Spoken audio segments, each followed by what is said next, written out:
I've just noticed something about myself, but I think I've always been this way. And maybe this is like wisdom and experience creeping in, which would be a welcome change. And speaking of welcome, welcome to Outer Monologue. When it comes to friendships, I consider people my friend that are probably would not consider me their friend. It's kind of like I make friends like a boy. Like, you're a nice person. I would help you not catch on fire. Ta-da, we're friends. I'm friends like boys are friends. But if someone asked if I knew you, I'd be like, oh yeah, we're totally friends. That's my friend. But what I'm not good at is the actual like female friendships. The kind of like pouring into each other, checking in every day, doing nice things for each other. I'm really not good at that. And I don't really enjoy it. I get a little overwhelmed. I get a little freaked out when people try to pour into me. I am not an empty vessel. I am a very full vessel. I'm overflowing. I have lots of thoughts and feelings, and they kind of take up all the space in here. I'm just not very good at that. That's not my gift, for sure. This week, there was a Facebook post, though, by a teacher who teaches at my kiddo's school. And we've had a couple of conversations, but I mean, I don't think I've like talked to her in like a year. I don't even know. Maybe I have and I don't even know. Again, girls kind of hate me sometimes when it comes to being friends. It's just not how I show affection or admiration or respect. I'm not a daily kind of person. And so for me, it's not a problem. It doesn't bother me, but I don't always explain that well, or people don't always pick up on that. And I do get a lot of people who are like, are you mad at me? And I'm like, no, dude, I haven't even thought about you. And not in like a cool, I'm so cool way, but in a like, I just assume you're good. I assume you're fine. And I also assume that at some point I have told you explicitly, you call me if you need me. And if you haven't called me, I'm going to assume that you do not need me. You got to spell it out. It's just not how my brain works. And it's not cool. It causes a lot of issues for me, especially being a girl. But what I have noticed is, back to the Facebook thing I'm telling you about, I have like 4 Facebook friends. I purged everyone in 2020 when I got really nervous about the internet. So like slowly I've added like family back and maybe some people from my hometown, but I hadn't added anybody from our current city. I just don't do that. And again, people are like, well, who do you hang out with? I hang out with my children. I really like them. And I've got some friends that I call on the phone. And that's pretty much, we're full. I'm pretty full. So anyway, I did have some buddies this year who have turned into good buddies, and their kids are buddies with my kids. And that is nice. And when they ran across my Facebook feed, I was like, oh, I should friend you like a normal human would do. But that kind of opened Pandora's box. And so one of the people that sent me a friend request is the teacher I'm talking about for my kids' school. And my kids never had her, but she's really good. Everybody's obsessed with her. She's incredibly positive. I love it. I do know a good teacher when I see one. And meeting her, even the first time I met her, I was like, okay, she's a rock star. But she's really kind of above and beyond. She's very talented. She's real quirky. I really like her. She's very excitable. And she's fun. She's very much a little kid teacher, and she rocks it. And again, I think maybe total, I've talked to her 4 times over years. But she posted something on Facebook, and it was like a repost. And I've done a podcast about this actually, and a couple of blogs. But it's like giving too much of yourself to everyone else, and who really matters. Not who really matters, but who do you really matter to? And I see a lot of it going around on social media. And I think a lot of women kind of my age, our age, whatever, are kind of coming to the same conclusion. And that's why we're seeing it everywhere. But it's like the rubber ball, glass ball theory. You know, some things in your life are rubber balls, some are glass. The glass cracks, the rubber bounces. Like your work is rubber. You'll bounce back from that. Your kids are glass. Got to be careful there. They can shatter. They can stay cracked. So anyway, I ran across this, reshare post on her page with her, very simple commentary on it. And my first thought was like, oh no, I hope you're not struggling Because this is why I quit teaching in the first place. I was coming home to the realization that my very best, and I was a really good teacher, guys. I know I was. I worked really hard at it and I was good at it. I really care about kids learning. But what hurt was just coming home one day and realizing that my best, my most personable and generous hours were going to other people's children in exchange for money. And yeah, in that moment, I just went, well, how much do those hours cost? How much should I be charging for that?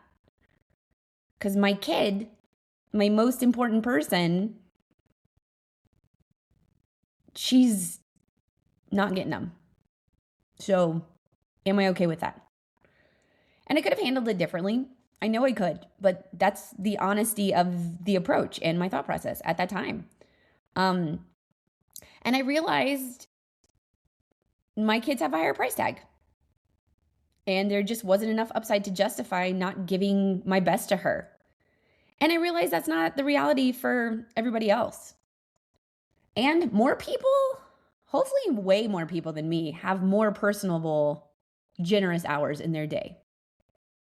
I'm trying to grow that window for myself, but there's only so much I have. And it wasn't going to my kids. And again, there are people with more bandwidth than me in those areas that have more hours in a day when they're a really good mom or a really good nurturer. So no judgment on that for teachers. Again, this was just my reaction. And now, do my kids go to private school and spend a lot of time with their teachers? Yeah, absolutely they do. And with their peers? Absolutely. Do I still work full time from home? Sure do. But again, I do feel like my best interacting with kids hours when I'm at my most loving and generous, which is not my natural state. The kids get that. My kids get that. And that's important to me. And seeing that on her page, it just made me so sad. Because it's such an internal battle for teachers. And the fact is, she is a really great teacher. Really great. And if she's only giving 90% to my kids, to your kids, to our kids, to the kids she's still teaching, she's still killing it. Her 90% puts her in the top 0.01 percentile of teachers. Guarantee it. She's that good. So if she wants to save her best 10% for her kids, yeah, girl, do it. If you can only give 90 during the day because you're reserving some so that you can be a rock star at home, I love it. I love that. Because it's my kids over everybody else's kids. It should be your kids over everybody else's kids. And people want to apologize for that or not say that out loud. And, their children are raised by the community and, blah, blah, blah. And not to get too political, but I just saw some video of a lady and she was so proud of herself on Instagram. And she posted this reel, which was oh my gosh, I guess stunting is a habit, I guess. But she posted this reel that was so self-congratulatory about taking her baby. I don't know how old this baby was, but a baby you could strap to your back. Taking a baby to a protest. No. I'm not going to cuss, but no, you know what? Don't do that. Don't do that. And her caption over the reel was yes, I'm taking my kid to a protest or something like that because my kid isn't any more important than anyone else's kid. Okay, no, that's not true. You're a bad mom. You're wrong. Your kids are more important than everyone else's kids. They should be to you. My kids are more important than everyone else's kids to me. They should be. What are you even talking about? Do I love other people's kiddos? Yes, 100%. I sure do. Would I die for some other people's kiddos? Absolutely. Sure would. If you give me your kid and you entrust your kid into my care and I have agreed to this, then I am shaking hands with you telling you, hey, I will get this kid back to you in one piece or die trying. I take it that seriously. But will I put my kids in danger? For some strangers? For Instagram clout? No. No, I sure won't. Purposely? So I can put this on a reel? No. Do not do that. So I guess this is more of a study of social media in two forms. Sometimes when I start these, I don't know exactly where I'm going. I feel like everyone has picked up on that. But here's two different women. Here's a really, really good mom and teacher hoping it's okay to like save some of herself so that she can be a whole person at home for the people who love her the most. And here's another woman asking us to understand that for Instagram clout, that she's willing to put the life of her baby at risk. Talk about not the same. They are not the same. And I've told you guys this. I place in a weird spot on all the personality test scores. I'm like the rarest female personality type because I'm like a boy. But I look at someone like this, who I do really admire and am so impressed by. And I do hope she's got a tribe of people that love her the way that she loves them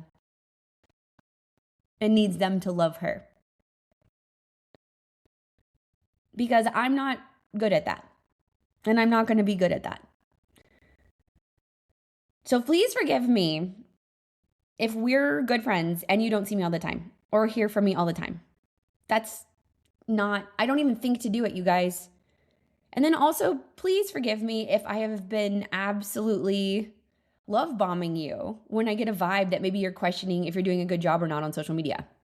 Because like 99% of the time, the people that I'm friends with, the people that I know, these moms, these professional women, 99% of the time, collectively, we are killing it. We're doing a really good job.